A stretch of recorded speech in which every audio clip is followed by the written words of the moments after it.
বন্ধুরা, কড়াইতে যে বেগুন ভাজা হচ্ছে। বড়দের প্রণাম, ছোটদের ভালোবাসা জানিয়ে আমার ব্লগটা এখান থেকে আমি স্টার্ট করছি। হ্যালো এভরিওয়ান, কেমন আছো সবাই? আশা করি তোমরা সবাই খুব ভালো আছো। তোমাদের ভালোবাসা আশীর্বাদে আমিও খুব ভালো আছি। রশনি ডট কবিতা লাইফস্টাইল ব্লগ চ্যানেলে সবাইকে জানাই ওয়েলকাম। অবশ্যই বন্ধুরা একটু আমাকে বন্ধু করে নেবে, যারা আমার ভিডিওটা পরে তোমরা দেখতে পাবে। নতুন বন্ধুরা অবশ্যই কিন্তু বন্ধু করে আমার পাশে থাকবে, সাথে থাকবে। আর অসংখ্য অসংখ্য ভালোবাসা তোমাদের সকল বন্ধুকে, যে এতটা ভালোবাসা দিয়ে আমাকে একটু একটু করে তোমরা এগিয়ে নিয়ে যাচ্ছ। তো চলো আমি এখান থেকে আজকে আমার ডেইলি লাইফস্টাইল কি কি করলাম না করলাম সেটাই আজকে শেয়ার করব। তো দেখতে থাকো তোমরা ব্লগটা, আশা করি তোমাদের ভালো লাগবে। তো দেখো বন্ধুরা, সকাল থেকে আমি আজকে আমার ব্লগটা স্টার্ট করলাম।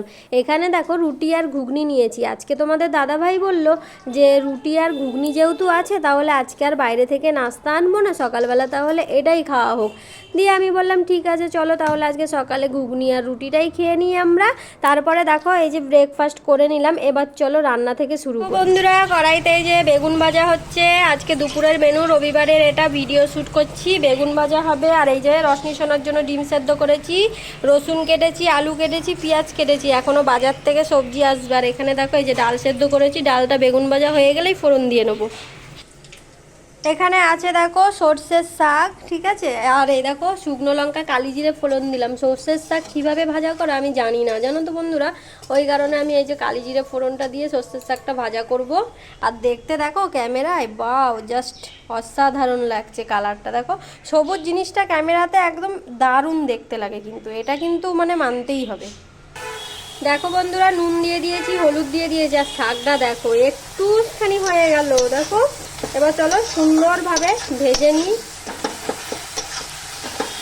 একটু বেশি করে তেল দিয়ে নেড়ে চেড়ে ভেজে নিই। আর দেখো রশনি সোনা কখন গেছে বাজারে ওর পাপার সাথে। মেয়েটাকে ভাত খাওয়াবো, এখনো আসছে না, এত দেরি করছে। আর এদিকে দেখো ভাত উপর করে নিয়েছি। আর এই যে বেসিনে বাসন রয়েছে, বাসনগুলোকেও মাজবো। তো চলো একটু একটু করে রান্না করব আর তোমাদেরকে সেটাই দেখাবো। দেখো শাকটা ভাজতে ভাজতে একদম একটুকুনি হয়ে গেছে, দেখেছো? মানে কে খাবে বলো? আমি খাবো না আমার বরকে দেবো, কাকে দেবো? আর দারুণ একটা সেন্ট বেরিয়েছে, ভীষণ ভালো লাগছে। খেতেও মনে হয় দারুণ টেস্ট হবে। দেশে থাকলে তো এসব সবজি টাটকা টাটকা কি মানে তুলে নিয়ে এসেই খাওয়া যায়, কিন্তু এখানে কি করব, কিনেও কিন্তু আমাদের এখানে সমস্ত কিছু পাওয়া যায়। দেখো বলতে বলতে রশনি সোনা চলে এসছে বাজার করে।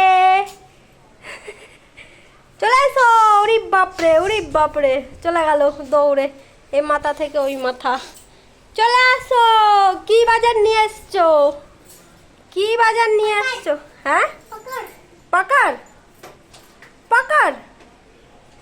এর মধ্যে দেখো বন্ধুরা, আমি কিন্তু গোটা জিরে কড়াইতে ভেজে নিয়ে তারপরে দেখো মিক্সার করে নিয়েছি। কারণ আমি গোটা জিরে না ভেজে রেখে দিই, নিরামিষ সবজি বা যে কোনো তরকারি রান্না করতে খুব সুবিধে হয়। আর তারপরে দেখো চিকেনটাও ধোয়া হয়ে গেছে, ধুয়ে আমি তেল আর হলুদ মাখিয়ে নিয়েছি। এই যে তেল গরম হয়ে গেছে, দিয়ে দিয়েছি কড়াইতে আলু, ওপরে দিয়ে দিয়েছি নুন আর হলুদ। এবার সুন্দরভাবে লাল লাল করে চলো আলুগুলোকে ভেজে নিই, তারপর আসছি আবার তোমাদের সাথে কি করছি না করছি সেটাই দেখাতে। তো ভিডিওটা এখানে স্টপ করছি। এই দেখো বন্ধুরা, আলুগুলো আমার ভাজা হয়ে গেছে। দিয়ে দিয়েছি এই যে পেঁয়াজ। পেঁয়াজগুলো হালকা একটু ভাজা হোক, তার মধ্যে এখানে আমি দিয়ে দেবো এই যে গোটা গরম মশলা। তারপরে দিয়ে দেবো টমেটোগুলো। দেখো গরম মশলাগুলো দিয়ে দিয়েছি, গোটা গরম মশলা। দেখো বন্ধুরা, পেঁয়াজগুলো লাল লাল করে ভাজা হয়ে গেছে। এবার আমি টমেটোগুলোও দিয়ে দিয়েছি। এবার সুন্দরভাবে চলো একটু ভেজে নিই, তারপরে কিন্তু মশলাটাও দিয়ে দেবো। দেখো বন্ধুরা, এই যে সুন্দরভাবে দেখো মশলাটা আমার বেশ ভাজা ভাজা ভালোই হয়ে গেছে। তো চলো এবার মশলাটা দিয়ে দেওয়া যাক। আর এখানে দেখো চিকেনটা আমি সর্ষের তেল আর হলুদ দিয়ে সুন্দরভাবে মাখিয়ে রেখেছি। তো চলো এবার মশলাটা দিয়ে দিই। মশলাটা দিয়ে সুন্দরভাবে কষাবো ভালো করে। যখন তেলটা ছেড়ে যাবে তখন চিকেনগুলোকে দিয়ে আবার কষাবো। চলো এবার সুন্দরভাবে মশলাটাকে কষিয়ে নিই, তারপরে চিকেনটা দিয়ে কষাবো। আর এটা হলো আমার শাশুড়ি মায়ের মানে স্টাইল চিকেন রান্না করা। তো ওনার দেখেই আমি শিখেছি, তো আমিও এইভাবেই রান্না করি। আর দারুণ টেস্টও হয় কিন্তু কষা কষা চিকেনটা খেতে। আমি কিন্তু এইভাবেই চিকেন রান্না করি। আর কালকে চিকেনটা স্পেশালি বন্ধুরা এতটা টেস্ট হয়েছিল যেটা আমি তোমাদের বলে বোঝাতে পারবো না, তোমরা তো রান্নাটা দেখেই বুঝতে পারবে। আর এই দেখো এবার মশলাটাকে কষিয়ে নিয়ে চিকেনগুলোকেও আমি দিয়ে নিয়েছি, এবার সুন্দরভাবে কষাবো। আর একদম কিন্তু তোমরা এতে জল অ্যাড করবে না। আর দেখো চিকেনটা কষাতে কষাতে আমি মেয়ের জন্য দুটো মৌসুম্বি ছাড়িয়ে নিয়েছি, ওকে একটু জুস করে জুসটা খাইয়ে দেবো। দেখো বন্ধুরা চিকেনটা আমার এই যে সুন্দরভাবে কিন্তু কষানো হচ্ছে। আর দেখো মশলা থেকে কিন্তু তেলও ছেড়ে গেছে, এই দেখো তেলও দেখা যাচ্ছে। চলো আরও ভালোভাবে সুন্দরভাবে কষাই, তারপরে জল গরম করে রেখেছি, জল দেবো, আলু দিয়ে সুন্দরভাবে কষাবো, তারপর জল দিয়ে টকবক করে ফোটাবো।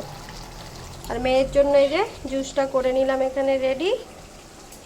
জানো তো বন্ধুরা, আমি কিন্তু যত রকমেরই রান্নাবান্না জানি কখনো কিন্তু কারো কাছ থেকে রান্না শিখিনি। যতটা শিখেছি আমার নিজের মন থেকে শিখেছি, বা হয়তো কারো বাড়িতে খেয়েছি, খেয়ে যে তার টেস্ট, সেই অভিজ্ঞতা থেকে আমি চেষ্টা করেছি যে সুন্দরভাবে রান্না করব, সুন্দরভাবে আর কি একটা মানে খাবার তৈরি করব যাতে কেউ খেয়ে বলে যে না সত্যি খুব ভালো হয়েছে। আর আমি রান্না করতেও ভীষণ ভীষণ ভালোবাসি, কারণ আমার এই ক্রেডিটটা খুব ভালো লাগে যে আমার হাতের রান্না খেয়ে বলবে যে না কবিতা রান্না করেছে সত্যি খুব ভালো হয়েছে। আমার এই কথাটা শুনতে খুবই ভালো লাগে। আর দেখো ফাইনালি কিন্তু আমার রান্না কমপ্লিট। তো তোমরা দেখে বুঝতেই পারছো যে চিকেনটা আজকে কতটা টেস্ট হয়েছে। আর সত্যি চিকেনটা আজকে অসাধারণ হয়েছিল। শুধু চিকেন নয়, সাথে সর্ষের শাক ভাজাটাও কিন্তু দারুণ ছিল। চলো এবার খাওয়া দাওয়া কমপ্লিট করে নেওয়া যাক। তোমরা ভালো থেকো, সুস্থ থেকো। ভিডিও ভালো লাগলে অবশ্যই লাইক কমেন্ট শেয়ার করে দিয়ে আমার পাশে থেকো। টাটা।